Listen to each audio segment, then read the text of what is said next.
But as Tom Brook reports, there's more to Toronto than the biggest film festival in North America. The city is also increasingly used as an inexpensive location, often doubling for New York, Chicago, and even cities like London, Paris, and Beijing.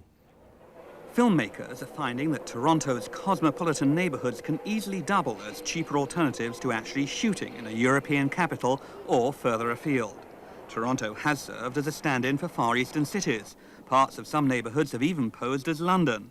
But more often than not, filmmakers come to shoot in Toronto because they can capture, at far less cost, the look of a modern American city. The variety of locations that we have enables us to be anywhere USA certainly, and quite a few places around the world as well. Toronto has made a big effort to sell itself to filmmakers as a cheaper alternative to New York. The end result can be convincing. The street scene wasn't shot in New York, it was effectively recreated in Toronto.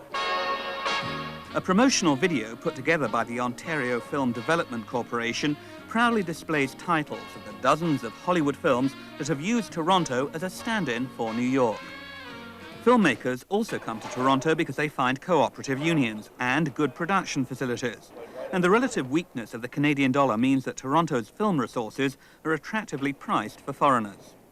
Toronto has become so popular as a filmmaking centre that it's been dubbed Hollywood North.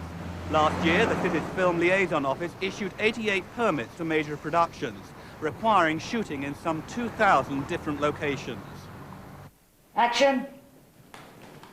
Hey, stop the old lady! Among the films being shot in Toronto this year is Camilla, a joint British-Canadian romantic comedy starring Jessica Tandy and Bridget Fonda. I always feel that Toronto wants movies to be made here. And so I think all the powers that be do everything to help.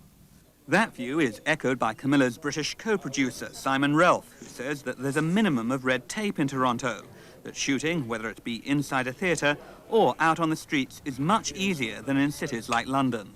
By comparison with London, it's paradise, I have to say, because shooting in London is nightmarish, you know.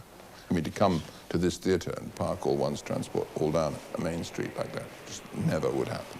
You'd never get that kind of cooperation. For residents of Toronto, having Hollywood come to town is a source of pride. Francesco Celebre will never forget his moment in the limelight. He appeared as an extra in the film Moonstruck alongside Cher, when his delicatessen doubled as a Brooklyn cheese stall. It really makes you feel good about it. It's something that maybe you can't even explain it, but it was great. You feel good about it. Like you could see, hey, you know, the movie was filmed in my store. And with Canada racked by recession, film production in Toronto is proving to be one of the few bright spots in an otherwise beleaguered economy. We've had a 68% growth in employment in this sector. It's one of the strongest growth areas in our economy, and it's the one that looks like it's going to be the strongest coming out of the recession.